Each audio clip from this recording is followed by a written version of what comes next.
귀한 시간을 허락하여 주시고 함께 말씀을 깊이 배울 수 있도록 인도해 주신 은혜에 감사드립니다. 말씀을 듣는 모든 분들 가운데 성령께서 역사해 주셔서 더 필요한 은혜들을 깨달을 수 있도록 인도해 주시옵소서. 모든 시간 온전히 주님의 은혜와 능력의 손길에 부탁드리며 예수님의 이름으로 기도드립니다. 아멘. 우리 고린도전서 13장을 찾아보겠습니다. 고린도전서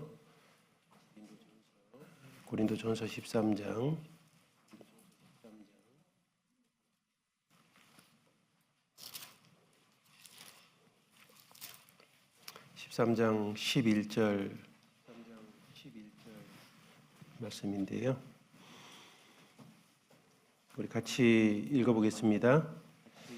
내가 어렸을 때에는 말하는 것이 어린아이와 같고 깨닫는 것이 어린아이와 같고 생각하는 것이 어린아이와 같다가 장성한 사람이 되어서는 어린아이의 일을 버렸노라. 오늘은 이제 네 번째 시간입니다. 네 번째 시간의 이제 핵심 주제는 억눌린 감정의 표현인 분노에 대해서 생각해 보려고 합니다. 여기 이제 특별히 사랑에 대해서 말씀하시면서 어린아이의 일을 버리라고 말씀했습니다. 그래서 여기에 나오는 사랑은 예수 그리스도의 사랑이고 아가페의 사랑이죠. 아가페의 사랑은 감정적이고 영적인 성숙 두 가지를 다 하나님께서 요구하시는 겁니다. 우리 전 시간에 잘못된 어린아이 같은 그런 좌우명에 대해서 쭉 생각해 봤잖아요. 그래서 우리도 어렸을 때 그 용감한 아이는 울지 않는다. 이런 개념들이 사람 속에 들어있죠. 그러면 울면 어떻게 해요? 그러니까 안 울게 해야 돼요. 그러니까 애들이 울면 엄마나 아빠가 어떻게 해요? 울음뚝, 무조건 울음을 그치게 하는 것이 마치 그 아이를 올바르게 교육하는 것처럼 생각합니다. 너 울음 그치지 않으면 혼날 줄 알아? 이렇게 하잖아요. 강하고 조용한 사람을 축혀 올리고 자신의 감정을 표현하는 사람을 약골로 이렇게 생각을 하는 거죠. 이런 생각에 사로잡혀 있다면 다양한 감정을 가지고 마음속에 소용돌이치는 것을 마치 자신은 빈약한 그리스도인이라고 생각하게 만드는 겁니다. 그리스도인이 감정을 표현하고 드러내는 것이 마치 불신앙적인 것처럼 그렇게 인식하는 것도 있는 거죠. 그래서 어린아이 같은 생각이 뭐냐면 좋은 그리스도인은 자신의 진정한 감정을 표현하지 않는다. 또는 좋은 그리스도인은 어떤 부정적인 감정도 표현해선 안 된다. 라고 이렇게 생각하는 경향이 있다는 겁니다. 저 같은 경우도 저는 더 심각했어요. 이렇게 우리 청년 시절 때 신앙생활하다 보니까 이 감정에 치우치면 이렇게 신앙적으로 좀 문제가 되고 좀 문제를 일으키는 것처럼 느껴지고 마치 그것이 죄처럼 저는 개인적으로 이렇게 인식이 됐습니다. 그렇기 때문에 저는 그리스도인은 감정적이 되면 안 된다라는 생각을 누가 가르쳐 주진 않았는데 그냥 그렇게 생각을 하게 됐어요. 그래서 최대한 감정을 버리고 이성적이 되려고 굉장히 오랫동안 노력했습니다. 그래서 자꾸 감정이 생기면 이거 자꾸 버리려고 했어요. 그리고 그걸 버리고 그거는 눌러버리고 단지 이제 이성적으로 모든 걸 생각하고 사고하려고 그 청년의 시절을 대부분 그런 식으로 노력했던 것 같습니다. 그래서 저는 다른 분들이 이거 합리적이고 이성적이라고 하면 되게 마음이 좋고 감정적이 아니에요. 그러면 그 굉장히 불쾌하게 느껴지는. 그런데 제가 언제 이제 그 생각이 깨졌냐면 전도인이 되고 나서 어떤 목사님께서 이렇게 설교하는 모습이 좀 이제 다른 각도로 좀 들리더라고요. 근데 그분은 너무 감수성이 풍부해요. 그래서 막 설교하는데 막 울컥하게 만들고 갑자기 막 기쁘게도 만들고 그런 가운데 말씀이 내 안에 이렇게 잘 빨려 들어가는 것을 이렇게 느끼면서 야, 나는 저분하고 많이 다르네. 나는 이성적이고 논리적이라고 했기 때문에 말씀하는 내용이 딱딱하고 그분은 너무 풍성하고 그리고 사람들의 마음에 말씀이 들어가는데도 너무 다르다는 그런 생각을 하게 됐어요. 저분이 감수성이 풍부한 게 정말 좋은 거구나. 이런 생각을 그때 이제 갖게 되면서 내가 이렇게 생각하는 것이 이렇게 맞는 건가? 그런 걸 그때 이제 실제적으로 생각하게 됐습니다. 그래서 그분처럼은 되지 못해도 그분처럼 저런 풍성한 감성을 가지는 것이 참 전달력, 설교를 전달하는 데도 참 유익하겠다라는 생각을 하게 됐고 뒤에는 그것이 사람과의 관계를 하는데도 엄청 중요한 내용이라는 것을 뒤에 좀 알게 됐습니다. 그래서 감정적이 되는 것이 마치 신앙적이 아닌 것처럼 생각하는 것이 얼마나 모순되고 잘못된지를 좀 체험하게 됐죠. 그래서 어떤 그리스도인들은 승리하는 그리스도인이 된다는 것은 항상 조용하고 고요하고 냉정해지는 것, 절대 슬퍼하거나 화내거나 곡하거나 노여워하지 않는 것. 이런 개념에 사로잡히게 되면 약간 금욕주의에 치우치게 되는 거예요. 무표정하고 자절력이 강하고 감정도 별로 없는 것이 마치 좋은 것처럼. 그리고 이제 이런 것들이 내 안에 기준이 돼 있으면은 이게 감정이 자꾸 표현되고 막 그러면 어때요? 이게 내가 죄 짓는 거야 라고 스스로 자신을 막 자책을 하게 되는 거예요. 그러니까 필요 없는 자책감에도 이렇게 휩싸일 수가 있습니다. 이런 오해들이 큰 문제라는 겁니다. 근데 이제 성경에도 보면 이제 감정이란 말이 그 단어가 딱 3번 나오는데 첫 번째 거는 심각하지 않은데 두 번째, 세 번째 이 감정이란 내용이 우리의 큰 그 감정에 대한 오해를 불러일으키는 것 같아요. 우리 잠언 26장을 한번 찾아보겠습니다. 잠언. 감정이란 단어가 성경에 딱 3번밖에 안 나오는데 두 번째, 세 번째가 잠언 26장에 나와요. 그리고 다른 데 한 번도 안 나오거든요. 26장 24절, 26절 이렇게 읽겠습니다. 감정 있는 자는 입술로는 꾸미고 속에는 괴유를 품나니 괴휼로 그 감정을 감출지라도 그 악이 회중 앞에 드러나리라. 이게 감정 있는 자는 입술로 꾸미고 속에는 괴유를 품다. 이게 되게 안 좋은 얘기잖아요. 여기 감정 안 좋은 거네 이렇게 생각할 수 있잖아요. 근데 여기서 이 번역된 내용이 뭐냐면 원어는 샤네입니다. 샤네. 미워하다, 증오하다, 싫어하다 이런 표현이에요. 그러니까 이게 감정 있는 자는 미움이 가득 차 있는 사람, 증오심이 가득 차 있는 사람 이런 표현인데 그걸 감정이라고 이렇게 해놓으니까 감정 자체가 마치 부정적인 것처럼 인식하게 되는 것 같습니다. 어떻게 보면 이것보다는 성경에 감정이라는 말은 번역되어 있지 않았지만 이것이 우리가 일반적으로 알아야 될 감정에 더 가까운 단어가 아닐까 생각이 드는데 우리 히브리서 10장을 찾아보겠습니다. 히브리서 10장 34절에 10장 34절 보시면 너희가 갇힌 자를 동정하고 너희 산업을 빼앗기는 것도 기쁘게 당한 것은 더 낫고 영구한 산업이 있는 줄을 알미니라. 여기 너희가 갇힌 자를 동정하고 이 동정이라는 말은 쉼파데오인데 함께 고생하다 뭐뭐와 같은 것을 겪다라는 뜻이에요. 우리가 이게 감정을 잘 표현하게 되면 상대방이 그것을 함께 느낄 수가 있잖아요.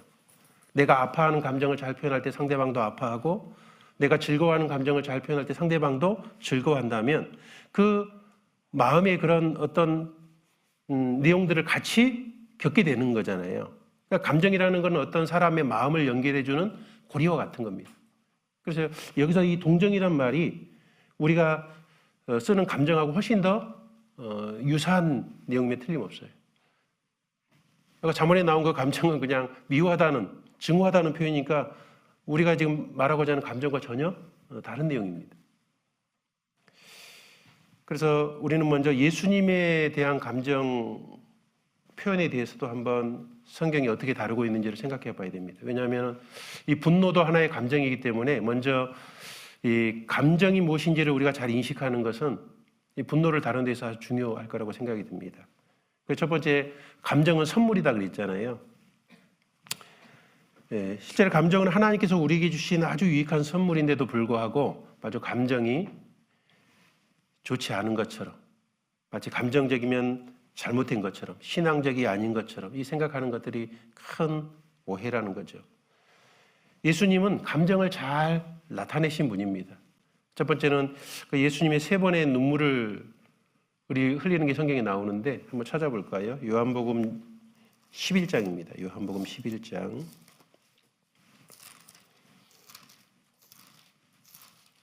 요한복음 11장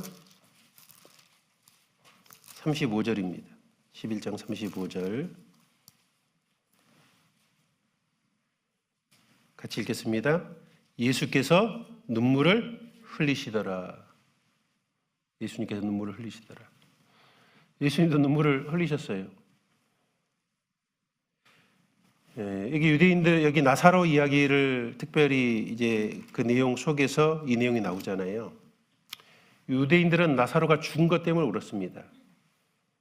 그런데 예수님은 그 나사로를 위해 우는 사람들 때문에 우셨습니다. 예수님은 그들이 정말 영적으로 죽어가는 것을 보시면서 그 죽음으로 끌려가는 그 영혼들이 그걸 깨닫지 못하는 것 때문에 정말 가슴 아파하시고 우셨다는 거예요. 영혼을 불쌍히 여기신 거죠. 근데 사람들이 예수님 우는 걸 보고 야, 나사로를 엄청 사랑했나 보다. 이제 그렇게 해석이 됐던 거죠. 그들은 나사로의 육신의 죽음을 슬퍼하면서도 죽어있는 자신들의 영혼에 대해서는 전혀 슬퍼할 줄 모르는 답답한 그 인생인 걸 보고 안타까워하신 겁니다. 그러니까 주님의 울음과 그들의 울음은 좀 많이 다르지요. 그러나 정말 그들을 사랑하는 마음을 가지고 우셨던 겁니다. 우리 이제 간증하다가 때로는 어떤 대화하다가 상대방이 울면 굉장히 어때요? 당혹스럽지 않으세요? 그럴 때 많잖아요. 굉장히 그런 감정 표현하는 걸 당혹스럽게 하고 생각하고 어렵게 생각합니다. 근데 전혀 그럴 게 아니거든요.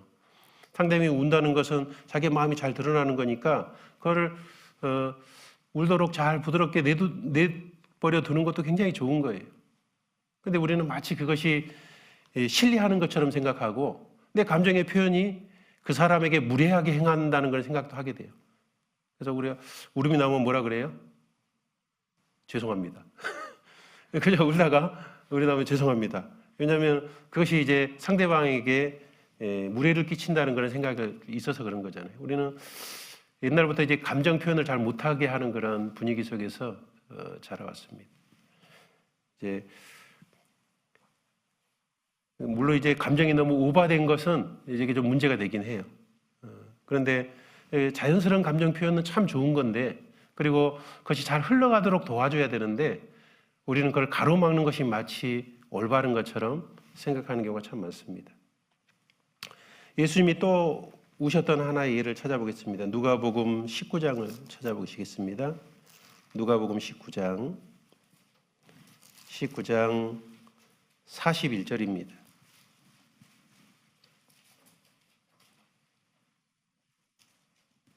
41절에 보면 19장 41절에 가까이 오사 성을 보시고 우시며 가라사대 너도 오늘날 평안에 관한 일을 알았다면 좋을 뻔하였거니와 지금 내 눈에 숨기오도다. 예수님께서는 장차 예루살렘과 이스라엘 백성들이 멸망당할 것을 예언하시면서 정말 슬퍼한 내용이죠. 유대인들이 예수님을 배척한 그 죄 때문에 전 세계 쫓겨나서 1900년간 무서운 형벌을 당할 것을 미리 아시고 그런 한탄한 내용입니다. 그래서 정말 불쌍히 여기는 마음으로 이렇게 우셨거든요. 예수님은 우시는 것을 전혀 부끄러워하지 않죠. 그죠? 우리가 우는 것을요, 이렇게 부끄럽게 여기는 것, 그것도 잘못된 그런 생각일 수 있습니다. 또 한 번의 우림이 나오는데 우리 히브리서 5장도 찾아보겠습니다. 히브리서 5장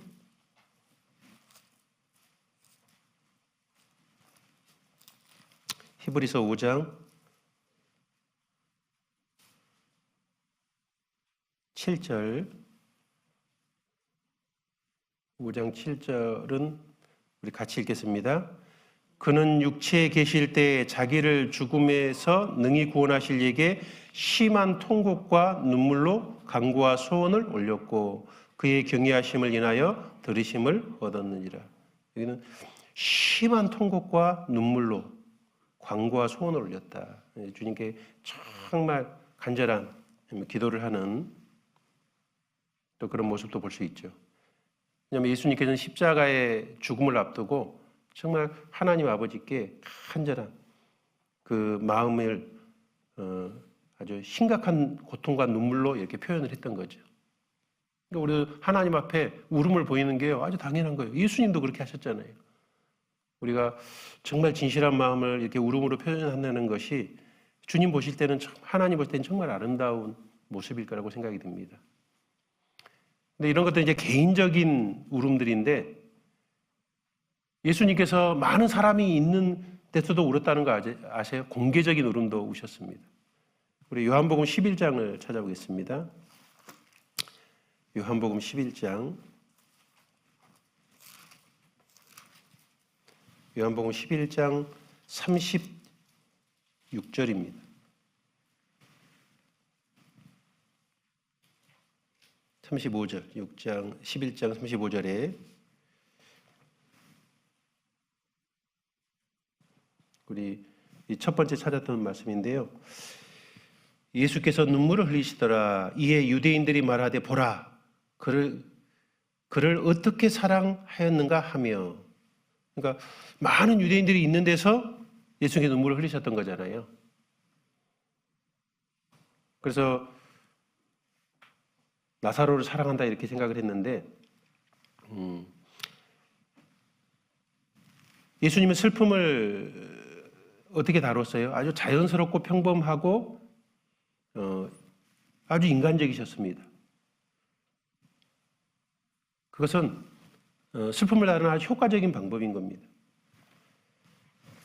우리가 우는 것, 친한 친구들보다 도움을 얻는 것, 기도하는 것, 이런 모든 것들은 부끄러운 것이 아니잖아요. 우리는 언제 슬픔을 당할지 꼭 예측되는 것은 아닙니다. 그래서 어떤 나도 슬픔이 있을 때 눈물이 나면요 그냥 흘리면 돼요. 그런데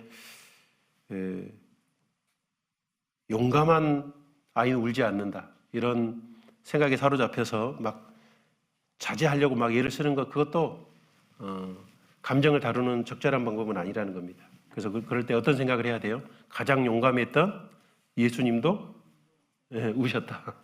이거 생각을 하면은 우리가 우는 것이 너무나 자연스럽고 당연하다는 것을 우리가 알 수 있는 거죠. 문제는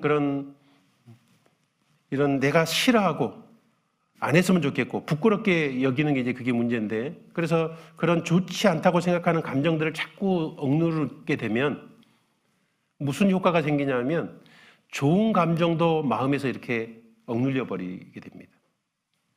그러니까 슬픔과 고통을 막 많이 참아왔던 사람은 기쁨과 즐거움도 잘 누릴 수 없게 되는 거예요.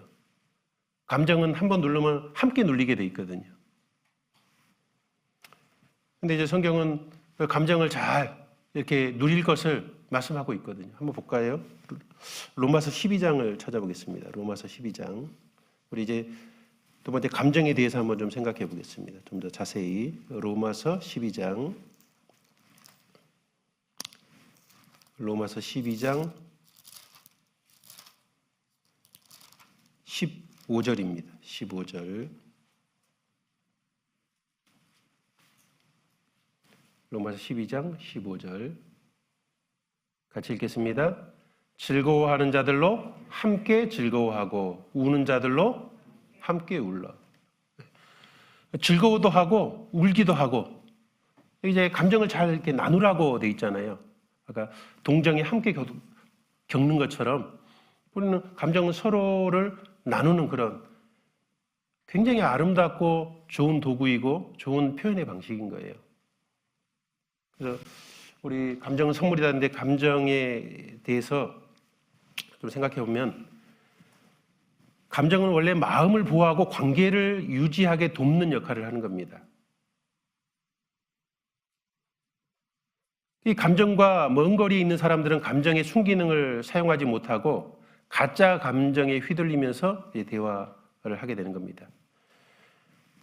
그래서 자꾸 마음과 다르게 말하게 되는 거죠.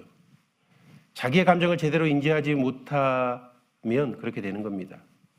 그 감정은 진짜 하고 싶은 말을 열어주는 역할을 하고 있기 때문에 그 감정을 제대로 알고 제대로 사용만 한다면 관계가 풍성해질 수 있도록 되어 있습니다.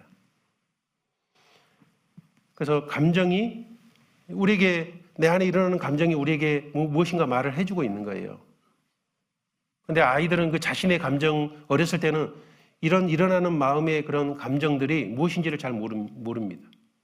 그게 속상함인지 당황스러움인지 슬픔인지 노여움인지 놀람인지 그 정체를 이게 배운 적이 없으니까 그거를 잘 배우지 못하고 자라나면 성인이 돼서도 그 감정의 표현들이 굉장히 혼돈스럽고 그 감정 표현을 전혀 잘못하게 되는 거예요.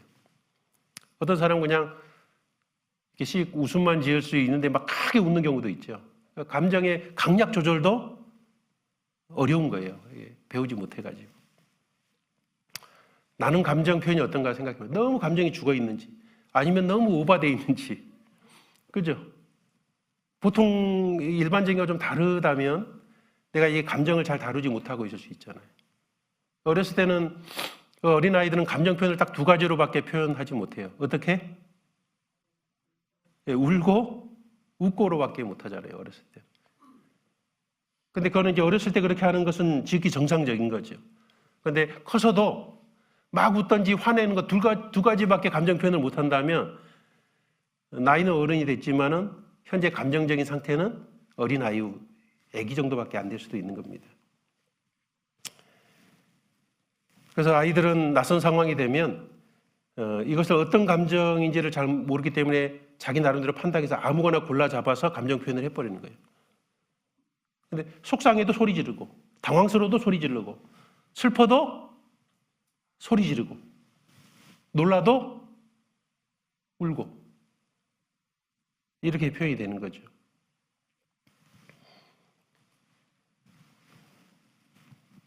근데 엄마가 이제 그렇게 울 때요. 급한 대로 막 아무 감정이나 잡아서 내질러 버릴 때 뚝! 울지 마! 내가 조심하지 않고 어디서 울어? 이렇게 이제 하면 어떻게 돼요?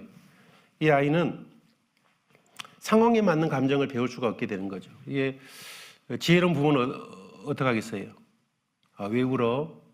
뭐 때문에 울었어? 그러면 그 우는 이유를 들어보면 아, 너 속상해서 우는 거구나. 그 속상할 때는 그래. 그렇게 속상하면 울어도 괜찮아. 근데 이제 혼자 고민하지 말고 와서 나랑 이런 얘기를 하면 내가 도와줄게. 그죠? 그런 상황에 맞는 그런 감정을 배우도록 도와줘야 되는 겁니다. 근데 이렇게 무조건 제재를 하게 되면 아, 내가 울면 엄마는 더 크게 다그칠 거야. 그러면은 역시 화는 엄마가 못하게 하니까 나쁜 거야. 그래서 마치 우는 것이 나쁜 거고 남에게 폐를 끼치는 거라는 그런 생각이 자리 잡을 수도 있습니다. 근데 또 아기가 막 치근적지니까 엄마가 막 화를 확 내면서 막아버렸어요. 그럼 그 아이는 어떻게 인식하겠어요? 아, 누가 귀찮은 일이 생기면 나도 화를 확 내가지고 확 그것이 물리치는 방법이 되는구나. 이렇게 이제 이런 분노의 표현을 잘못 인식하게 되는 거예요. 나도 엄마처럼 강하게 화를 내야지. 이런 부적절한 감정을 강화시킵니다. 그래서 표현의 방식이 그렇게밖에 표현이 안 되도록 되어 있는 거죠. 기본적으로 인간은 고통을 피하고 싶은 동기를 가지고 있기 때문에 좋지 않음에 대해서 모른 척하려고 합니다. 그러나 속상함, 상실감, 수치감과 같은 부담스러운 감정도 다 존재하는 이유가 있는 거죠. 그래서 그 감정에 걸맞게 대우를 해줘야 되는데 그 감정에 대해서 자꾸 도망가려 해서는 결국 감정을 다루는 법을 배우지 못하게 됩니다. 어떤 내가 힘들고 어려움이 있으면 그래 난 슬픈 거야. 그 감정을 나한테 인정시키면요 좋잖아요. 그러면 누군가 나를 이해해 줄 사람에게 그 얘기를 이 얘기를 들어줄 사람을 좀 찾아서 잘 내 감정을 잘 표현할 수 있는, 그래서 그분이 잘 공감해 주는 걸 통해서 그 감정이 해소되는 것을 배워야 되는데 이제 우리 한국 문화가 그러기에 참 어려운 문화지요. 여러분, 감정으로 도망가기 시작하면 그 사람은 점점 외로워지기 시작하게 됩니다. 그리고 억울한 게 더 많이 쌓이게 돼 있습니다. 그래서 마음과 일치하는 말을 하려면 감정과 친해져야 돼요. 감정과 말이 엇갈리지 않게 연결시키는 능력이 우리가 서로 올바른 관계를 풍성하게 하는 정말 핵심적인 요소입니다. 그런데 문제는 우리는 이제 감정에 대부분이 많이 서툴다는 거죠. 자기 마음 한편에 일어나는 그런 감정의 색을 모른 척하면서 자신에게 유리하다고 판단되는 감정만을 보여줍니다. 대부분 그것이 이제 잘 분노로 나타나는 거예요. 자기의 감정을 숨기고 이렇게 곤란하고 어려울 때마다 방어적인 이제 분노로 표현하게 되는 겁니다. 좋을 때는 표현 안 하다가 억울한 일에만 반응하며 눈을 부라리고 목소리를 높이게 되죠. 그것이 바로 이제 분노 중독입니다. 화를 내면서 스스로 힘을 가지고 있다고 착각하게 되고 거친 말, 거센 말을 찾게 되는 겁니다. 때로는 어떤 사람은 이제 슬픔이라는 감정만을 사용하는 사람도 있어요. 원하는 것을 이루지 못했을 때나 어려움이 생길 때 무작정 슬픔과 우울함 속에 빠져드는 겁니다. 적극적으로 그걸 해결해 보려는 의지를 꺾어버리고 주변의 사람의 관심과 위로를 기다리면서 그냥 슬픔 속의 삶을 허비하는 거죠. 이런 사람은 이제 화병이나 우울증에 빠지기가 쉽게 됩니다. 이게 감정이 서툰 거예요. 우리의 감정과 적절하게 어울려 살지 못하면 자신과의 대화도 잘 못하게 될 뿐만 아니라 상대방과의 대화는 훨씬 더 어려운 문제가 되는 겁니다. 그래서 감정을 정확하게 말하지 못한다든지 엉뚱한 것으로 감정이 흘러가 버리는. 그런데 이 감정은 우리를 해치기 위해 온 도둑이 아니고 우리를 도와주기에 찾아온 친구인데, 그리고 내가 가야 할 방향을 잘 알려주는 길잡이가 감정인데 나의 마음에 올바른 감정을 잘 인식하지 못함으로 인해서 이제 문제들이 자꾸 생긴다는 거예요. 그래서 우리는 이 감정이 하나님이 우리에게 주신 좋은 선물이다라는 것을 먼저 인식할 필요가 있습니다. 그래서 감정을 올바르게 다룰 줄만 알게 되면 아주 솔직해지고 자연스러워지고 서로 대화가 아주 풍성해지도록 되어 있는 겁니다. 어색함과 억지스러움이 사라지게 되고 대화 중에 생겨나는 감정의 부담스러움이 점점 줄어들게 되는 거죠. 방어하거나 공격할 이유가 없어지게 되는 겁니다. 그래서 내 감정을 잘 올바르게 이해한다면 우리는 나에게도 스스로 신뢰감을 쌓을 수도 있을 뿐만 아니라 상대방에게도 적절한 신뢰감을 쌓을 수가 있게 됩니다. 그리고 말의 군더더기도 사라지게 되는 겁니다. 그리고 내 감정을 잘 이해하고 공감할 줄 아는 사람은 타인의 감정도 잘 껴안을 수 있는 사람이 되는 거예요. 감정 다루기가 서툰 사람들의 마음을 알아주고 그 감정이 힘든 사람을 기다려주고 표현이 미숙한 사람들에게 좋은 본보기를 보여줄 수 있는, 그래서 감정을 잘 다룬다는 것은 엄청 유용합니다. 이 감정은 풍성한 삶을 위해 대가 없이 주어진 선물입니다. 건강한 상태로 사용하려면 이제 감정에 좀 관심을 가지고 좀 배워볼 필요가 있다는 거예요. 네. 근데 고통스러운 경험과 감정을 없애려고만 노력하면 노력할수록 그 고통스러운 감정이 눌리는 것이 사라지지 않습니다. 그런데 안타까운 것은 말했듯이 사랑과 기쁨, 공감하는 그런 감정도 함께 무뎌져 버리는 겁니다. 그래서 이제 마음에 들지 않는 감정 한 가지만 골라서 어떤 걸 마비시킬 수는 없다는 것을 알 필요가 있습니다. 그래서 어둠이 마비되면 빛도 마비되는 것이다. 그래서 감정이 교제와 소통을 위한 아름다운 도구다. 이제 이걸 알 필요가 있어요. 근데 이게 굉장히 차분하고 안정적인 형제님인데 이렇게 교제를 쭉 해보니까 감정이 다 완전히 눌려 있더라고요. 그러니까 근데 굉장히 좋아 보였어요. 왜냐하면 그 형제님이 성질을 거의 안 내거든요. 항상 부드러워요.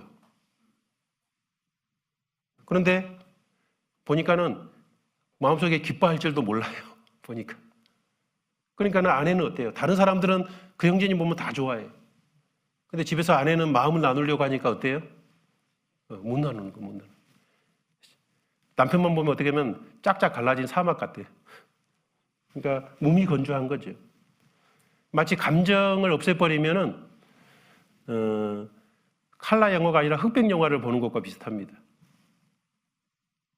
그래서 감정이 잘 표현되지 않으면 이제 정말 삶은 메말라지는 거죠. 그런데 남자들의 세계는 이성적인 세계이기 때문에 감정에 자꾸 휘둘리지 않으려고 하다 보고 그래도 더 이성적이 되려고 노력하다 보니까 남자들의 세계 속에서는 별 불편한 게 크게 없어요. 근데 이제 결혼하고 나면은 이제 아내는 죽을 지경이 될 수도 있어요. 이 감정을 잘 다루지 못하는 걸 통해서 훨씬 힘들 수도 있습니다. 그래서 이 감정이 선물이다. 이거를 좀 감정을 불필요하게 생각하는 것은 이제 우리 어린아이 같은 생각인 거죠. 그래서 이제 두 번째 이제 분노에 대해서 이제 생각해 보려고 합니다. 분노의 백과사전적 정의는 이렇게 돼 있더라고요. 위협당하거나 해를 입는 개인은 어떤 사람이 개인이 위협당하거나 해를 입었을 때 개인의 지각에 대한 반응으로 일어나는 일반적이고 정상적인 감정이다. 그러니까 그 위협당했을 때 이렇게 그것을 저항하고 해에 대해서 저항하는 그런 정상적인 감정입니다.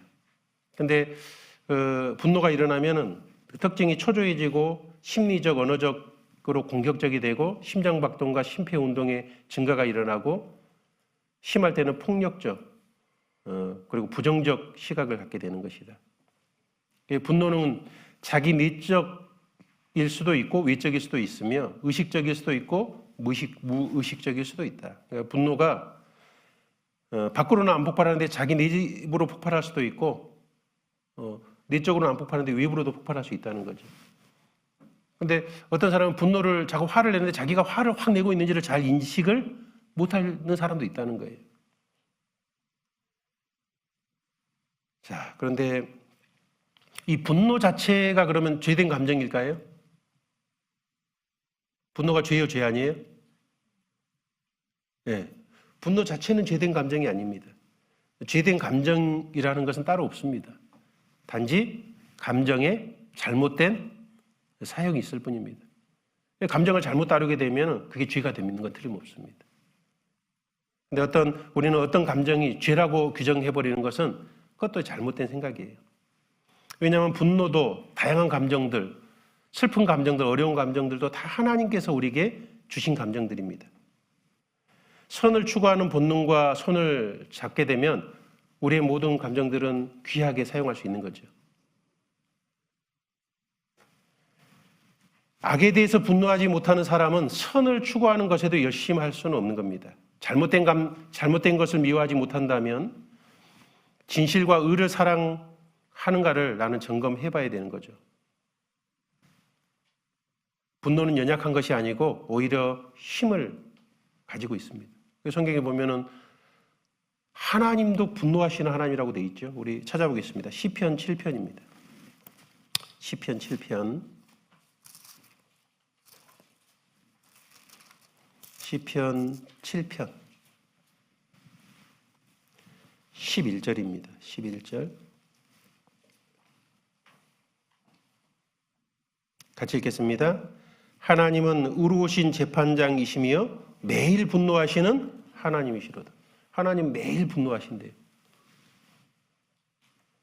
어느 쪽으로 분노하시는 거냐면 죄를 미워하고 죄를 싫어하고 악에 대해서 분노하시는 거죠.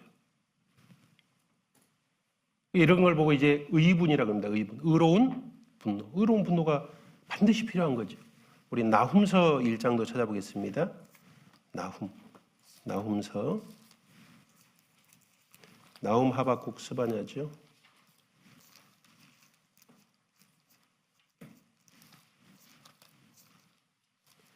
나훔서 1장 2절 보시면 여호와는 투기하시며 보복하시는 하나님이시라.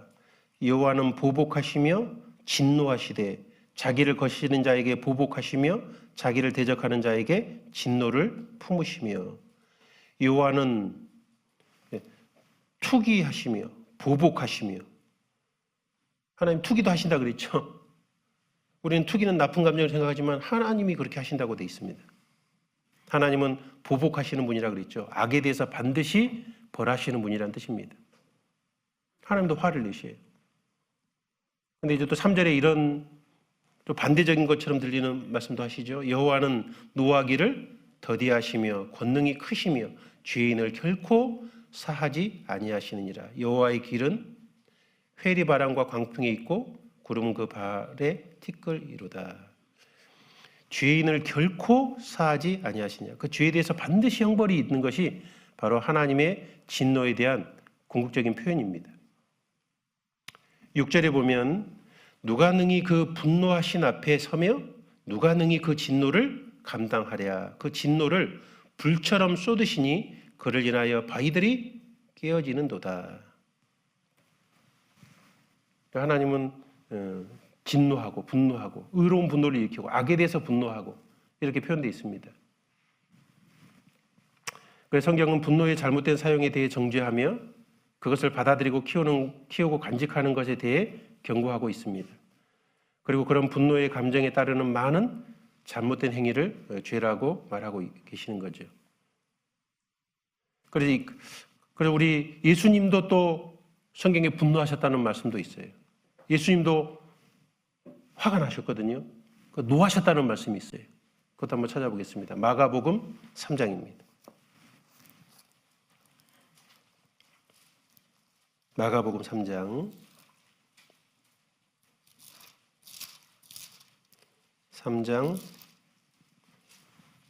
5절입니다.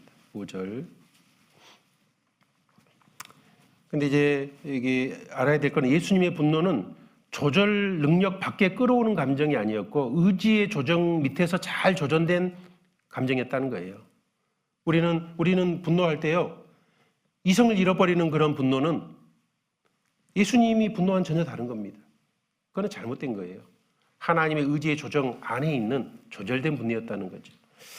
3장 5절 보시면 우리 5절 같이 읽어보겠습니다. 저희 마음에 완악함을 근심하사 노하심으로 저희를 둘러보시고 그 사람에게 이르시되 내 손을 내밀라 하시니 그가 내밀매 그 손이 회복되었더라. 하나님은 그 손 마른 사람 옆에 있던 그 사람들에 대해서 그들의 완악함을 근심했고 그것 때문에 화가 났다고 이렇게 되어 있습니다. 그들은 이 손 마른 사람이 안식일을 범하는 것에만 집중되어서 그 손 마른 사람이 얼마나 고통 중에 있고 불행 중에 있는지를 그것은 중요한 게 아니었어요. 그 손 마른 사람 얼마나 불쌍해요. 그런데 전혀 사랑과 자비가 없었습니다. 단지 안식일 범했다고 그에 대해서 아주 괘씸한 마음을 품고 있는 그 사람들. 그 사람들에 대해서 하나님은 화가 났습니다.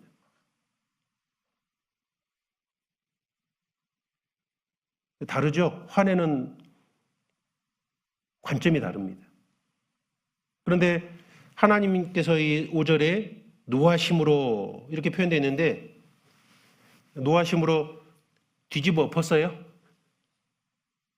그런 말씀이 없지 않습니까?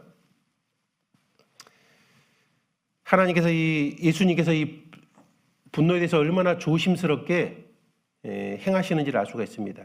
예수님은 이기적이지도 않았고 이 분노를 의로운 목적으로 잘 해결했습니다.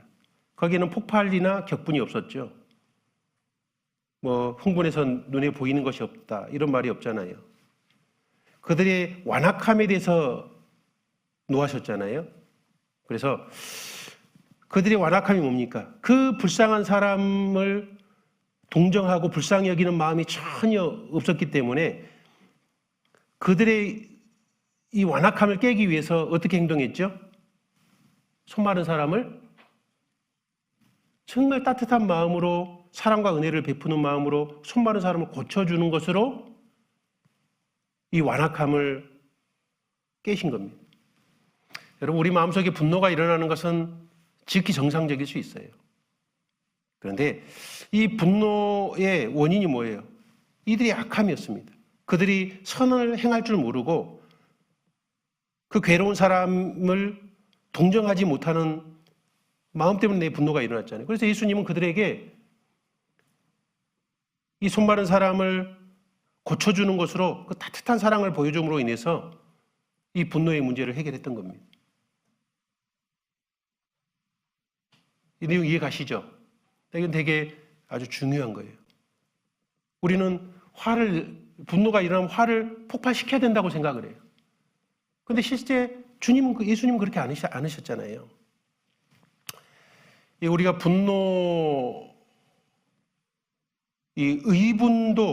의분도 잘못 폭발시키면은 그것이 그 의로운 분노는 합당한 것이었는데 확 내질러 가지고 죄가 될 수도 있습니다. 그리고 이 분노를 다스린다는 것은 분노를 말살시켜 버리는 것이 아닙니다. 분노를 없애버리는 것이 아니에요.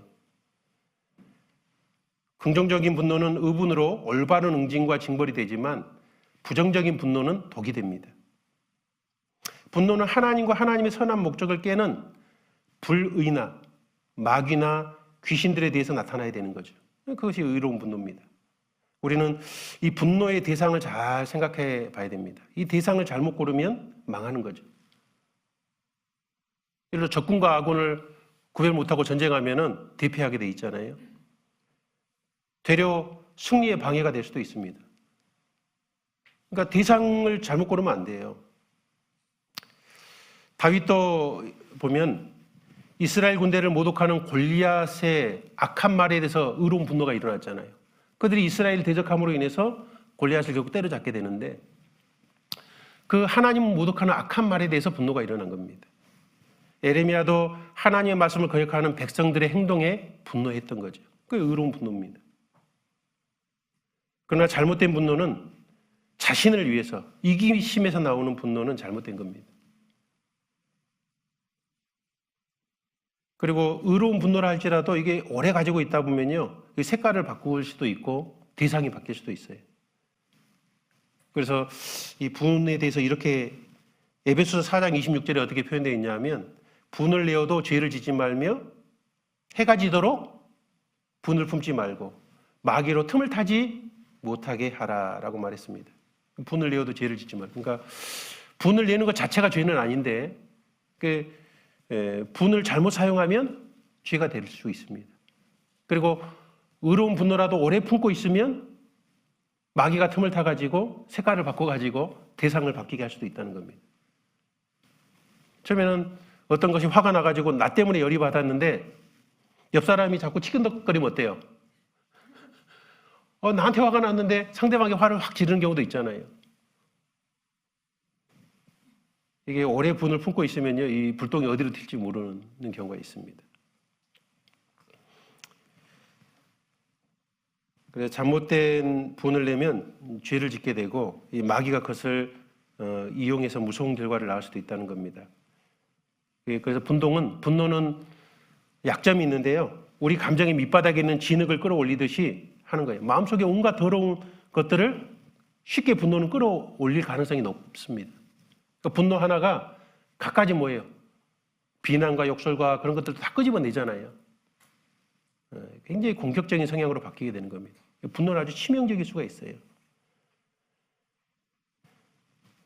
분노라는 것은 진정한 거룩함과 인간에 대한 사랑에 불타오르는 올라서 넘치는 그런 것이 돼야 되는데 그게 의분이잖아요.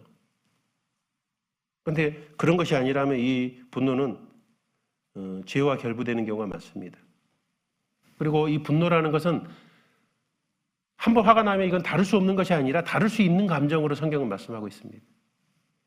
우리 찾아볼까요? 잠언 16장입니다. 잠언 16장. 잠언 16장.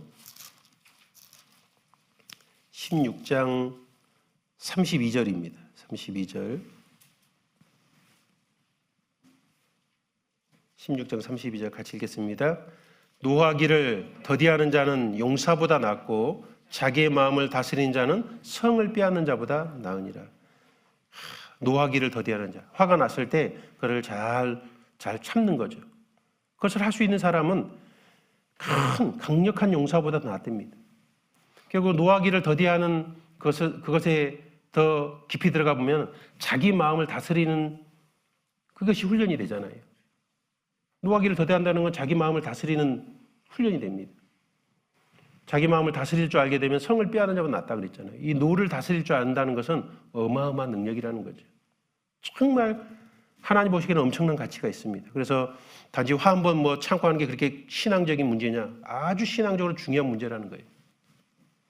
잠언 19장을 찾아보겠습니다. 19장 11절에 보시면 19장 11절 같이 읽겠습니다. 노하기를 더디하는 것이 사람의 슬기요 허물을 용서하는 것이 자기의 영광이니라. 노하기를 더디하는 것이 그 사람의 슬기, 지혜라는 거죠. 그게 명철한 겁니다. 그러니까 노를 통제하는 것 그 하나가 하나의 문제가 아니라 정말 중요한 신앙의 문제라는 겁니다. 그러면 이제 문제는 이 분노를 어떻게 다스릴 것인가? 이걸 좀 생각해 보려고 합니다. 분노를 어떻게 다스릴 것인가? 근데 이제 이 분노가 일어났을 때 내 마음에 이제 화가 치밀어 올랐을 때 이것을 이제 보통은 많은 사람이 밖으로 이렇게 폭발하는 경우가 있어요. 목청을 높이고 욕을 한다든지 악한 말을 하고 어떤 걸 막 집어 던진다든지 심하면 이제 구타까지도 가는 경우도 있죠. 그러면 밖으로 표현하면은 그 사람 옆에 있는 모든 사람들은 그 분노하는 사람이 고통스러운 존재가 되는 거예요. 그 사람을 피하고 싶고 그 사람이 꺼려지고 그게 오래가면 두려워지고 눈치를 보게 되고 그래서 주위 사람들의 마음이 다 깨어지는 겁니다. 이 분노는요, 하나님께서 다양한 감정의 이유를 주셨는데 특별히 분노는 무엇을 목적으로 주신 걸까요? 네, 분노는 뭘 목적으로 주신 거예요? 감정에 다 목적들이 있어요. 분노를 주신 목적이 뭐예요? 분노는 여러분 화를 내면은 어떻게 되죠? 깨어지고 부서집니다. 그러니까 분노의 이유는 파괴의 목적이 있는 거예요. 그렇죠? 파괴하고자 하는 목적이 있는 거예요. 그래서 의로운 분노는 악에 대해서 분노하는 거예요. 악을 파괴하고자 하는 목적이 있는 거죠. 마귀를 대해서 분노가 일어나요. 마귀를 박살내고 싶은 마음이 있는 거잖아요. 그러니까 파괴의 목적을 가진 거예요, 분노는. 다른 용도로 쓰이는 게 아니라 분노는 항상 파괴의 목적으로 활용되도록 하나님 해놓으신 거예요. 그래서 우리는 악에 대해서 분노하기를 하나님 원하시죠. 치를 떨기를 원하셔요. 그런데 이 분노를 인간관계에서 사용해버리면 어때요? 관계가 다 파괴돼 버리는 쪽으로 되니까 이게 얼마나 끔찍해요. 우리가 화를 내는 이유는 그런 목적은 아니었을 거예요. 내 합당한 이유를 설명해주고 싶고 그거를 상대방이 이해하기를 원해서 화를 냈는데 그게 이해되는 것이 아니라 어때요? 도망가 버리게 되는 겁니다. 야, 너랑은 못 지내겠다. 그래서 이런 것들이 반복적으로 특히 이제 부부간에 이런 것들이 많이 일어나면은 몇 년 정도 지나면 대부분 한쪽이 당하는 쪽이 불안장애가 먼저 생깁니다. 그리고 또 그것이 분노가 좀 폭발적이면은 공황이 생깁니다. 반복되면 공황장애가 생깁니다. 그리고 그것이 오래 깊어지면 우울증이 돼버려요. 제가 어떤 자매님의, 제가 서울교회 있을 때 어떤 자매님 간증하는데, 그 자매님은 이제 부부 관계 같이 교제하다가 남편을 사랑하기도 하지만 증오하기도 하더라고요. 싫어해요. 왜 싫어하는지 봤더니 그분이 되게 남편이 이렇게 부드러운 분이에요. 근데 1년에 한 번 내지 2번 화를 낸데 굉장히 세게 화를 낸대요. 그것 때문에 남편이 너무 싫대요. 그러니까 그 남편이 그 얘기를 듣고 너무 화가 나는 거예요, 또. 뭐 자주 내는 것도 아니고 1년에 한두 번인데 그것 때문에 내가 그렇게 막 싫어하고 막 별로 안 좋아하고. 좋을 때도 있지만은 이게 굉장히 두려움이 있어요. 한두 번 했는데도. 어떤 가정은 이렇게 자주 폭발시키는 가정도 있어요. 아내가요, 불안장애, 우울증이 있어요. 여러분, 이 관계 속에서 화를 확 조금 약간 얼굴을 찡그린 정도는 할 수 있죠. 근데 막 목소리를 높이면서 막 억압적으로 하면요, 나는 당연하게 표현하실지 모르지만 상대방은 너무 큰 상처를 입습니다. 남자들의 세상은요, 욕하고 막 싸우고 막 하면서 견뎌내는 세상이에요. 그러니까는 좀 분노를 강하게 표현해도 어때요? 저항감이 좀 센 편입니다. 그런데 여자들은 감성적이고 아주 예민하잖아요. 그래서 어떤 것에 보면 남자는 소로 표현했고 여자를 나비로 표현했어요. 소는 우직하잖아요. 웬만한 거 돌 하나 맞아도 어때요? 그냥 피부만 꿈틀하고 마는데 나비는 돌 맞으면 바로 즉사합니다. 어린아이들은 작은 감정에 엄청난 큰 상처를 받아요. 어른들은 그 정도면은 그냥 있을 수 있는 일이라고 지나가는 것도. 개구리가 돌 맞으면 죽잖아요. 그런 것처럼 보통 남편들에게 분노가 강하면 아내들은 거의 감성적으로 비참하게 되도록 되어 있습니다. 근데 그거를 남자들은 인식을 잘 못해요. 그런데 이것이 자주 반복되면 공포 그 자체입니다. 남편은 그냥 편하게 자기 감정 표현을 하고 있는데 아내는 항상 덜덜 떨면서 계속 지내게 되는 그런 수가 있습니다. 왜요? 감정은 파괴적이거든요. 근데 이제 어떤 분이 이제 밖으로 분노를 표출을 이제 안 하는 사람은 대부분 감정을 어떻게 표출을 해요? 남한테 못하니까 자기한테 하는 거예요. 어떻게 하죠? 막 울고 토라지고 뭉쾅 닫아버리고 도망치고 이제 그 사람과 관계를 끊어버리고 아주 차갑게 대하는 거죠. 그것이 밖으로는 공격적으로 못하니까 방어적으로 하면서 자기에게 공격을 이렇게 하는 경우입니다. 이렇게 내적으로 분노를 일으키는 사람은 교제하기가 좀 힘들어요. 자꾸 관계를 끊어버리려고 하니까 도와주기가 까다롭고 자꾸 옆에 있는 사람은 이제 도와주려고 하면 얼레고 달래야 돼요. 그렇죠? 이렇게 안으로 분노를 폭발하는 사람은 자기를 파괴시켜 버립니다. 자기에게도 분노를 이렇게 안으로 내도요, 결국 내가 부셔지게 돼 있습니다. 그래서 이런 분들은 자기를 공격함에 의해서 자신이 공황 상태가 되기도 하고 불안장애가 되고 또 우울해질 수도 있습니다. 얼마든지. 그래서 이 분노를 잘못 다루는 것은 상대에게도 큰 해가 될 수도 있고 나에게도 큰 상처가 될 수 있습니다. 근데 이제 분노는 이제 파괴의 목적으로 하나님 우리에게 주신 감정인데 여러분은 무엇을 파괴하기를 원하시나요? 만약 내 가정에서 이것을 분노를 발산한다면 내 가정이 파괴될 겁니다.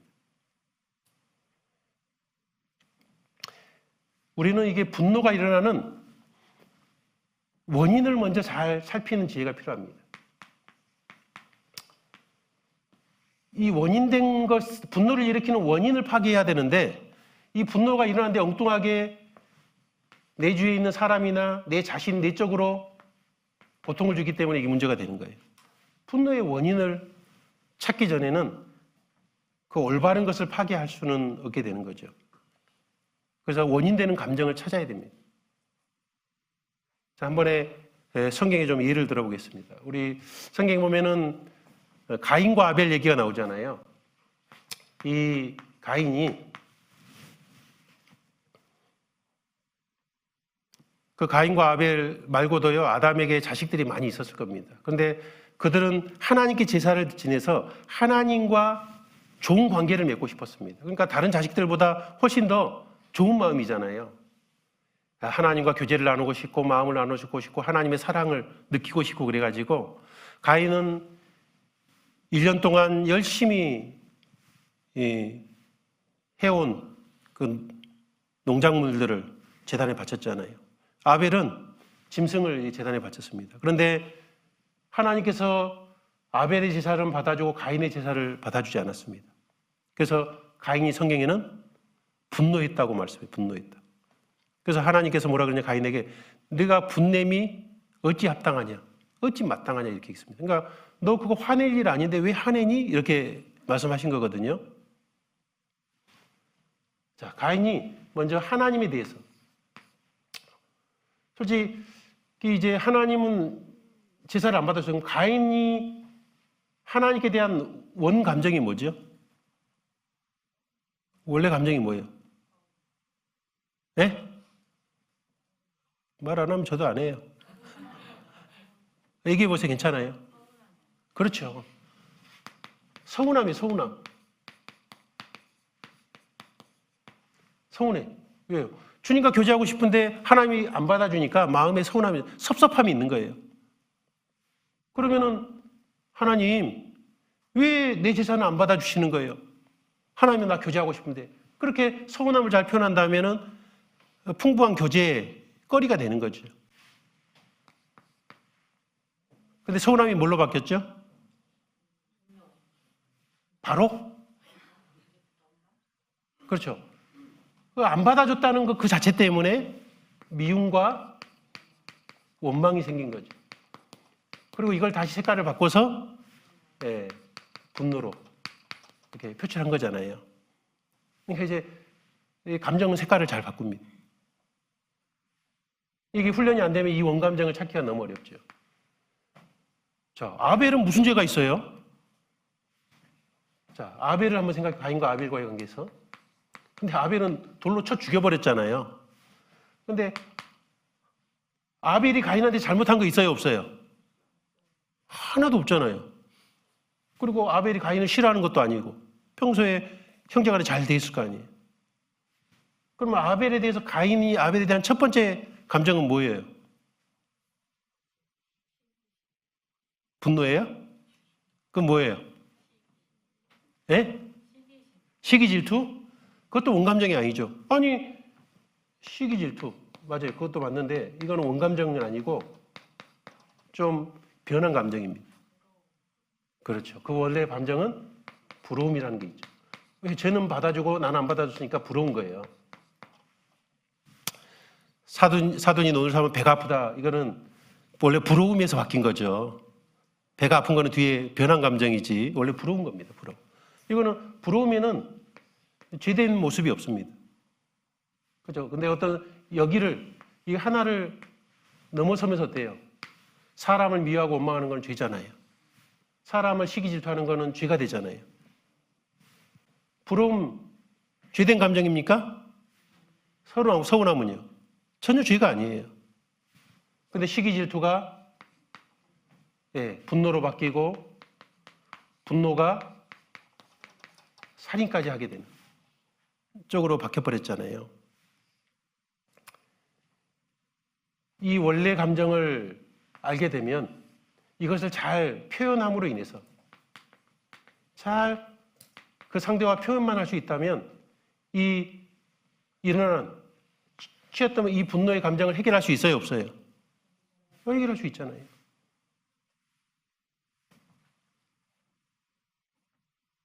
그런데 이제 그렇게 못하게 되는 거죠. 이 서운함이 이 중간에 하나 더 껴볼 수 있어요. 실망으로 나타나지 않았겠어요? 부러움이 실망 자체도 악함은 아닙니다. 그렇죠? 그런데 실망했던 것이 미움과 원망으로 바뀌면서 죄된 쪽으로 바뀌어버리게 된 겁니다. 아벨한테 가가지고 부러울 때요. 야, 아벨아, 너 제사는 받고 나는 안 받아서 난 너무 부럽다. 너 그 연락할 수 있는, 하나님이 연락할 수 있는 그 방법 좀 나에게 가르쳐줘. 그러면 아벨이 싫은데요? 그랬겠어요? 예.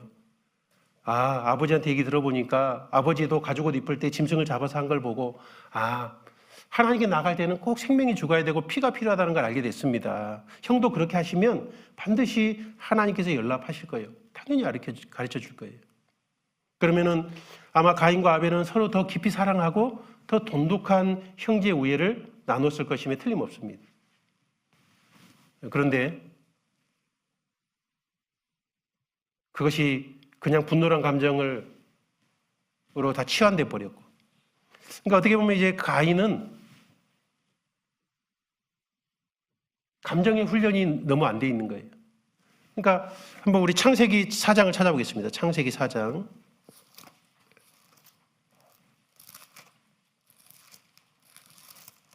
창세기 4장.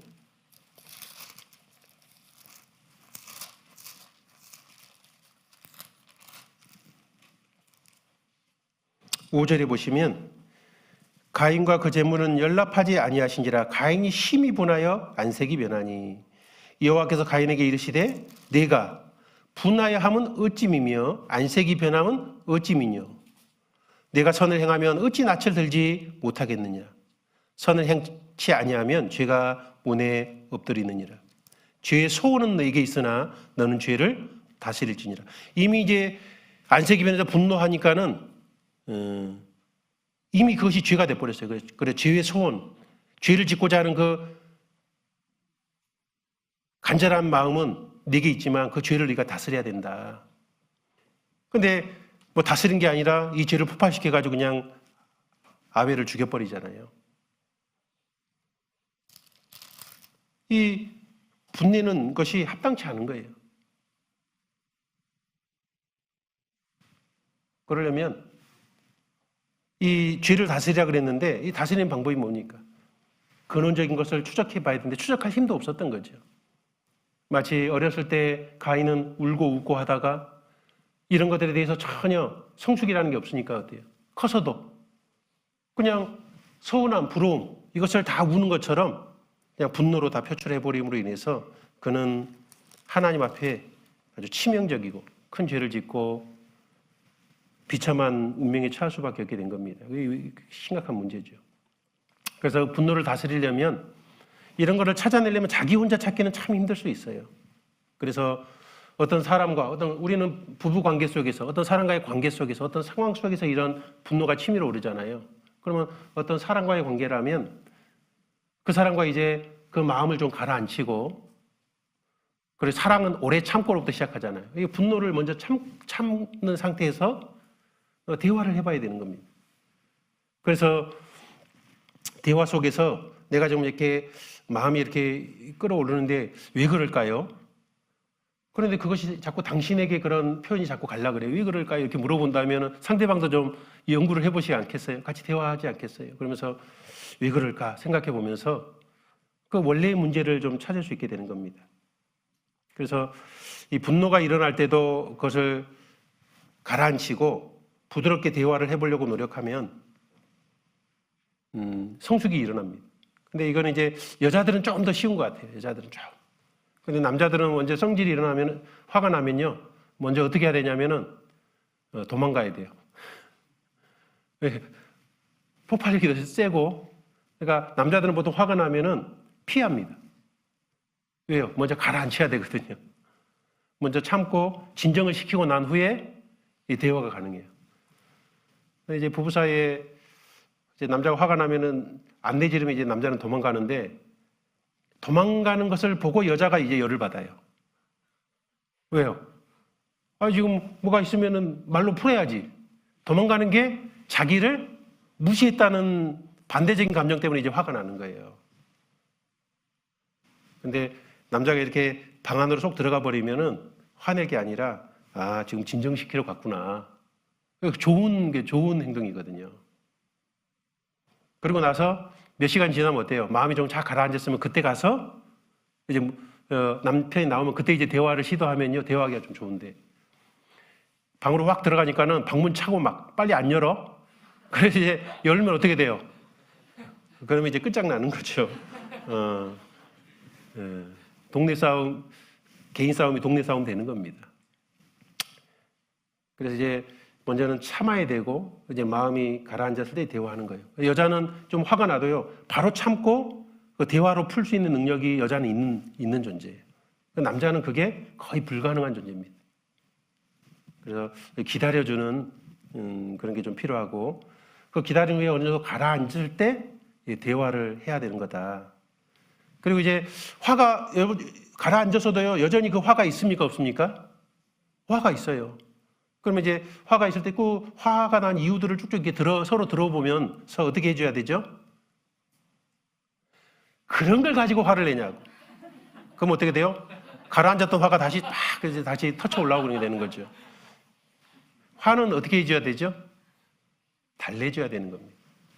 하나의 감정이기 때문에 그런 것 때문에 화가 날라 그랬구나. 아이고 제가 잘못했어요. 아니면 아이고 나도 제가 잘못해서 먼저 시인하는 게 더 좋아요. 서로. 내 그런 줄 모르고 다음부터 조심하겠다고. 이런 걸 내가 지금 당장은 못 고치더라도 고치려고 노력하겠다고 이렇게 부드럽게 얘기하면 어때요? 화가 달래지는 거예요. 그럼 화가 조금 가라앉았던 화가 어떻게 쑥 가라앉는 거죠. 근데 자꾸 얘기를 했는데 자꾸 뭐 변명을 해요. 변명하면 어떻게 돼요? 다시 이제 화가 쫙 끌어올리기 시작해서 이제 이게 문제입니다. 그래서 대화를 통해서 잘 달래야 되는 겁니다.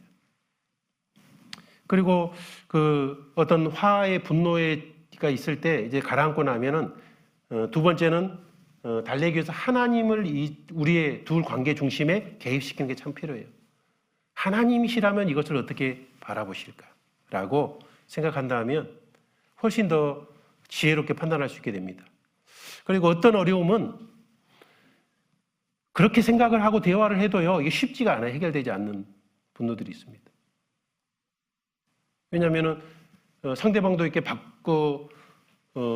바꾸기 어려운 것도 있고 또 그것 때문에 상처가 되는 것들도 있어요. 그래서 이런 부분들은 세 번째는 이제 기도를 해야 됩니다. 기도. 그 분노의 원인들을 알아서도 그거 다스려지지 않는 부분들은 기도해야 됩니다. 하나님, 이런 어려움이 있습니다. 우리 관계 속에 이런 어려움이 있고 우리 부부간에 이런 어려움이 있고 자식의 이런 문제 때문에 내가 이런 어려움이 있습니다. 하나님, 내가 이런 감정을 올바르게 이해하고 다스리고 정말 주님의 은혜와 사랑으로 이걸 표현할 수 있도록 도와주세요. 너 예수께 조용히 나가 내 마음을 쏟아놓으라. 늘은밀히 보시는 주님 그 은혜를 베푸시리. 내가 정말 주님 앞에 기도해 보면 하나님께서 그런 것들을 제어하고 또 그것을 더 성숙한 방법으로 표현할 수 있도록 하나님께서 은혜 베푸실 게 틀림없거든요. 어떤 분노가 일어날 때 그 분노를 막 무조건 누르려고 지어 없애려고 기도할 필요 없습니다. 하나님, 나 이런 분노가 일어나는데 이 분노라는 것 자체가, 그런 감정 자체가 없어지도록 해주세요. 하나님 그 기도 들어줘요, 안 들어줘요? 절대 못 들어줍니다. 그거 다 없애면요, 좋은 것도 다 없애야 돼요. 같이 없어져요. 이건 잘못된 겁니다. 잘못된 기도를 할 수 있어요. 하나님, 분노가 아직 내 인생이 사라지도록 도와주세요. 그거 안 된다니까요. 그것은 마치 나의 식욕을 없애달라는 거하고 똑같아요. 때로는 내 성욕을 없애달라는 거 똑같아요. 이런 건 미성숙한 기도라고 할 수 있습니다. 내 성질을 없애달라고 기도할 것이 아니라 내 어떤 분노가 성령님의 지배 아래에 있도록 해달라고 기도해야 되는 겁니다. 내 통제할 수 있는 수준으로 들어오는 훈련을 해야 되고 또 그런 분노를 적절하게 올바르게 사용할 줄 아는 힘을 달라고 기도해야 됩니다. 마틴 루터는 이런 말을 했습니다. 나는 분노함으로 설교를 더 잘하고 기도를 더 하게 된다. 왜요? 막에 대해서 더 화가 나니까, 그죠? 의로운 분노가 일어나니까 더 열정적으로 설교도 하게 되고 화가 나니까 더 간절히 하나님께 이 문제를 해결해달라고 하나님께 더 강하게 호소하는 그런 기도도 할 수 있게 됐다는 거예요. 분노를 잘 사용하는 겁니다. 윌리엄 채닝은 이런 말을 했어요. 평소에 나는 55kg인데 화가 나면 1톤이 된다. 그 분노를 통해서 더 뭐예요? 더 어떤 일을 힘있고 강하게 할 수 있는 힘이 생긴다는 거죠. 그 링컨 대통령은 노예 시장을 지켜보면서 속이 뒤틀리고 동정 어린 분노가 치밀어 올랐다 그러잖아요. 그래서 노예 해방을 하게 된 겁니다. 그것이 얼마나 불의하고 악하고 한 것이 끓어오르는 분노를 참을 수가 없었어요. 그는 목숨을 걸고 노예 해방하는데 적극 동참하게 된 거죠. 우리 천사라고 알려진 나이팅게일은 군용 전쟁하는 그 군대 병원에서 그 일을 했는데요. 부상을 입거나 죽어가는 이들을 보면서 이게 그걸 관리하는 사람들이요. 너무 사람이 많으니까 막 너무 힘드니까 막 인간 취급을 안 하고 막 하는 것에 너무 분노가 일어났대요. 그래서 그런 짐승 취급받는 그런 환자들에 대해서 그 강한 분노 때문에 막 그걸 끊임없이 공격적으로 사람들에게 얘기하면서 그걸 고쳐나갔답니다. 그래서 그걸 옆에서 보면 그는 완강하고 성을 잘 내는 여인으로 알려져 있대요. 나이팅게일이. 우리는 백의의 천사라고 알고 있는데 왜요? 불의에 대해서 그걸 반드시 개선하려고 하고 그것을 올바르게 바꾼 거였죠. 그래서 올바른 분노와 동정은 동전의 양면과 같은 겁니다. 정말 올바른 분노는 더 강한 동정을 일으키는 거죠. 그래서 우리는 분노가 사라지기를 기도하는 것이 아니라 하나님을 분노케 하는 것으로 분노의 방향을 나도 돌아가게 하는 것이 필요할 겁니다. 하나님이 싫어하는 걸 나도 싫어하고 하나님이 분노하신 걸 나도 분노하고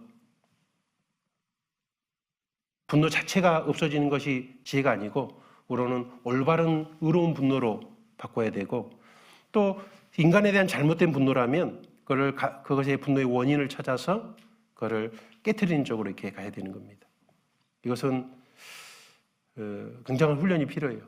우리에게 대부분의 분노는 의분이 아닌 경우가 대부분이에요. 그죠? 한 99%는 엉뚱한 분노고 우리 의분도 있어요. 그죠? 우리가 신앙에 성숙하게 되면은 악에 대한 분노가 더 커집니다. 저도 몽골에 있을 때 막 어려움이 생겨 그러니까는 열심히 주님을 위해서 잘 하고 싶은 마음으로 왔는데 잘 안 되고 그리고 이제 그 신앙이 어린 형제자매들의 죄 때문에 너무너무 힘들더라고요. 그러니까는 그때 막 분노가 일어나더라고요. 죄가 지긋지긋하고 막 제가 지긋지긋하니까 내 죄도 그냥 깨끗하게 다 버리고 싶은 막 강한 열정이 일어나더라고요. 죄를 그냥 깨끗이 다 청소해버리고 싶어요. 뭐 마음은 그런데 되나요? 쉽게. 그렇지만 그건 올바른 분노잖아요. 그래서 이 관계 속에서는 사랑과 관계 속에서 상대방에게 분노를 일으키면 파괴합니다. 심각한 문제가 생겨요. 밖으로도 안 되고 나한테도 분노를 일으키면 안 돼요. 그 원인을 찾아야 돼요. 그래서 그것을 찾으려고 해야 되는데 남자는 좀 시킨 다음에 같이 대화해서 찾아야 되고 그리고 대화할 때는 주님을 개입시켜야 되고 또 거기서도 해결이 안 되는 그런 어려움들이 있다면 이제 기도해야 됩니다. 그래서 그런 훈련을 통해서 이 분노를 다스리는 법을 우리는 배울 수 있게 되는 겁니다. 이제 결론으로 가보면 결국 이런 과정이 예수님을 닮는 과정입니다. 그래서 예수님을 닮자는 거예요. 왜냐하면 예수님은 완전한 신이시면서 완전한 인간이 바로 예수님입니다. 오직 온전한 인간은 예수님밖에 없죠. 우리가 분노를 다스려가는 과정, 분노를 잘 통제하는 것은 더욱더 온전한 인간이 되는 과정입니다. 예수님은 각각의 일들과 상황 관계에서 합당한 감정으로 표현했죠. 그것이 관계를 풍성하게 만들어줬습니다. 예수님은 감정을 미루시지도 않았고 이 감정을 숨기신 것도 아니고 적절하게 표현했습니다. 감정이 억눌리고 감정을 묵혀두는 것으로 고통받지 않았다는 거예요. 여러분 우리는 감정을 이렇게 묵혀두지 않습니까? 그것이 끊임없이 나를 괴롭힐 수가 있습니다.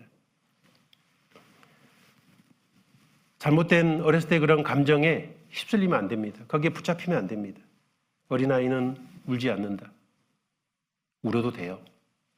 그렇죠? 우리는 잘못된 개념들로부터 좀 자유를 얻을 필요가 있죠. 우리는 우리의 감정을 경험하도록 놓아주고 적절한 교제를 통해서 감정 사용에 좀 성숙되는 게 필요합니다. 그래서 성숙한다는 것은 온전해지고 거룩해진다는 그런 의미죠. 거룩함과 온전의 중심에는 상대방을 알고 하나님과 우리 자신을 알에 대한 그런 사랑 속에서 온전함과 거룩함이 이루어지는 겁니다. 그래서 그게 성숙이죠. 그래서 우리가 성화되는 그런 과정은 예수님을 닮아나가는 더욱더 온전한 인간이 되는 그런 과정입니다. 이 세상에서 유일하시고 완전하신 예수 그리스도를 닮아가는 것, 그것이 바로 온전한 인간이 되어가는 것이고 그게 성숙입니다. 우리는 하나님의 억압된 자녀들이 되는 것 대신에 그분의 거룩하고 온전한 아이들이 되는 것이 좀 필요한 겁니다. 그래서 감정을 잘 다루고 표현할 줄 아는 것이 예수님을 닮아가는 거다. 그리고 예수님도 분노를, 그러니까 예수님이 어떻게 했는지 알 수 있죠. 분노의 원인이 손 마른 사람을 안식일이 범했다고 좀 열받아 있는 그들의 완악함을 보고 정말 이 분노하는 건 뭐예요? 그들이 불쌍히 도울 줄 모르는 그것 때문에 분노한 거잖아요. 상대방을 사랑으로 살펴줄 줄 모르는 것 때문에 분노가 일어났잖아요. 그러니까 예수님은 그 분노를 어떻게 표현했냐 하면 그들이 하지 못하는 것을 그 손 마른 사람을 고쳐주고 정말 사랑을 표현해 주는 걸 통해서 분노의 원인을 깨트린 겁니다. 우리도 어떤 일이 분노가 일어날 때 원인을 파괴하는 쪽으로 분노를 사용할 줄 아는 훈련을 하게 된다면 그것이 예수님을 닮아가는 모습이 되는 거죠. 그래서 이 분노는 요즘에 이제 그냥 분노 장애 이런 어려움들이 요즘에 굉장히 특히 아이들에게 굉장히 많습니다. 이 심각한 문제예요. 그리고 이 분노는 특히 우리 형제님들이 이것을 잘 다루는 훈련을 하지 않으면 가정을 파괴하는 가장 핵심적인 요소가 되기도 해요. 그래서 많은 정신적 어려움을 겪는 분들을 보면 남편이 이런 경우가 어려움이 많아요. 그래서 이것은 굉장히 중요한 훈련이라는 걸 알 필요가 있고, 그래서 온전과 거룩이라 그랬는데 우리는 하나님처럼 온전할 수는 없어요. 하나님은 부족함이 없고 완벽한 의미에서 온전함입니다. 완전하심이에요. 근데 우리는 온전이라는 것은 이런 것들을 배우고 다스려가는 쪽에서 성숙을 하나님은 온전이라고 말씀하는 거예요. 예를 들어서 거룩함도 마찬가지잖아요. 예를 들어서 주님이 거룩하다는 것은 죄가 티끌만큼도 없다는 쪽에서 거룩이고, 우리의 거룩은 뭐죠? 매일 방을 치우면 방이 깨끗한 것처럼 우리가 죄를 지을지라도 그 죄를 자각할 때마다 자꾸 죄를 버리면 어떻게죠? 그걸 보고 그것이 우리의 거룩인 거죠. 그래서 우리가 성숙해 간다는 것은 아예 그런 것을 안 하고 안 일어나는 쪽이 아닌 거죠. 분노가 전혀 일어나지 않는 것은 그것은 뭐예요? 그것도 병입니다. 어떤 일에서 화가 나고 분노가 치밀고 그런 것은 아주 정상적인 거라는 거예요. 우리가 그런 것이 일어났을 때 그것이 의로운 분노라면 악에 대해서 잘 저항감을 가지면 되고, 그것이 사람에 대한 거라면 이것은 그 관계를 해결하기 위한 성숙으로 나아가면 근데 사용하면 되는 겁니다. 그것이 이제 점점 그런 것을 다듬어가는 것이 성숙을 이루는 거죠. 결국 이런 분노도 결국 사랑을 위한 좋은 감정일 수 있습니다. 정말 상대방을 사랑함으로 인해서 이뤄진 영혼을 간절히 사랑하게 되면은 그 구원받지 못하는 것에 대한 분노가 일어나죠. 그죠? 그리고 그것을 맡고 있는 마귀에 대한 분노가 일어나는 걸 겁니다. 사랑은 율법의 완성이라 그랬습니다. 그리고 온전한 곳이 올 때는 부분적으로 하던 것이 패한다고 고린도전서 13장 10절에 말씀했는데, 예수님은 그 사랑 때문에 의로운 분노도 일으켰던 거죠. 우리도 사랑이신 그 예수님을 점점 더 닮아가는 가운데 이 분노를 조절하는 능력도 더 키울 수 있을 거라고 생각이 듭니다. 그리고 분노가 일어날 때마다 그 분노의 원인을 파악하고 제거해가는 그것이 바로 우리의 거룩임에 틀림없습니다. 우리 야고보서 마지막 말씀으로 야고보서 1장을 찾아보겠습니다. 야고보서 1장.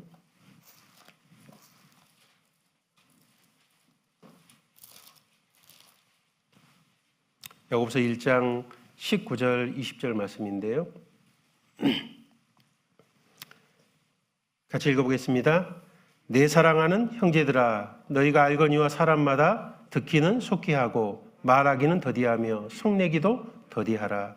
사람의 성내는 것이 하나님의 의를 이루지 못함이니라. 사람이 성내는 것이 하나님의 의를 이루지 못한다고 말씀했습니다. 그러니까 분노가 마음이 일어나는 것까지는 괜찮은 거예요. 필요해요. 유익할 수 있어요. 그런데 그것을 성내는 것이, 밖으로 드러내고 폭발시키는 것이 하나님의 의를 이루지 못한다고 되어 있습니다. 여기서 성냄은 오르게인데 순간적인 감정에 사로잡혀 자신을 완전히 자신의 감정에 내어 맡기는 행위. 그러니까 내 감정에 이성을 풀어놓고 그냥 감정에 내어 맡기고 그냥 질러내는 거예요. 순간적으로. 이것이 여기서의 성냄입니다. 이런 순간적인 감정을 참고 넘겨 어리석음을 나타내지 말라는 권고죠. 이 표현 밖으로 내버리는 것이 그게 어리석음을 나타내는 겁니다. 이런 감정적인 욕망을 제어하고 버려나가는 것이 진정한 신앙이고 하나님의 의를 이루는 길인 겁니다. 이걸 밖으로 내버리는 것은 하나님의 의를 이루지 못하는, 하나님의 의를 거스리게 될 수도 있습니다. 그래서 이걸 제어하는 것은, 분이 일어나는 것은 당연한 감정이에요. 필요할 수 있어요. 괜찮아요. 그러면 화가 일어나면, 우리는 분노가 일어나면 파괴시키려고 하면 돼요. 뭘 파괴시킨다고요? 뭘 파괴시켜야 돼요? 원인을 찾아서 원인을 파괴시켜야 됩니다. 그런데 상대방, 사람을 파괴시켜도 안 돼요. 내적으로 나를 파괴시켜도 안 돼요. 사람에게 분노를 터뜨려서는 안 됩니다. 원인에 터뜨려서 원인을 파괴시켜야 됩니다. 이것은 어려운 훈련이지만 이거는 신앙의 성숙, 온전함과 거룩함에 이르는 너무도 중요한 길이라는 것을 생각하고 분노를 잘 다룰 줄 아는, 그죠?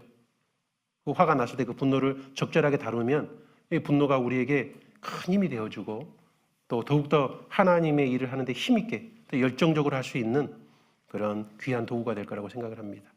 같이 기도하시겠습니다. 하나님 감사합니다. 오늘 또 감정에 대해서 또 특별히 분노에 대해서 우리가 생각해 볼 수 있도록 인도해 주시며 감사합니다. 우리도 하나님처럼 의로운 분노를 의롭게 표현할 수 있도록 도와주시고 또 잘못된 표현의 분노를 잘 다듬어서 올바르게 사용할 수 있는 아름다운 삶을 사는 우리 형제 자매들이 되도록 인도해 주시기를 원합니다. 주님께서 또 이걸 훈련하는 한 분 한 분에게 더욱더 은혜 베풀어 주시고 또 주님 안에 장성한 자로 성장할 수 있도록 역사해 주시옵소서. 모든 것 주님께 부탁드리며 예수님의 이름으로 기도드립니다. 아멘.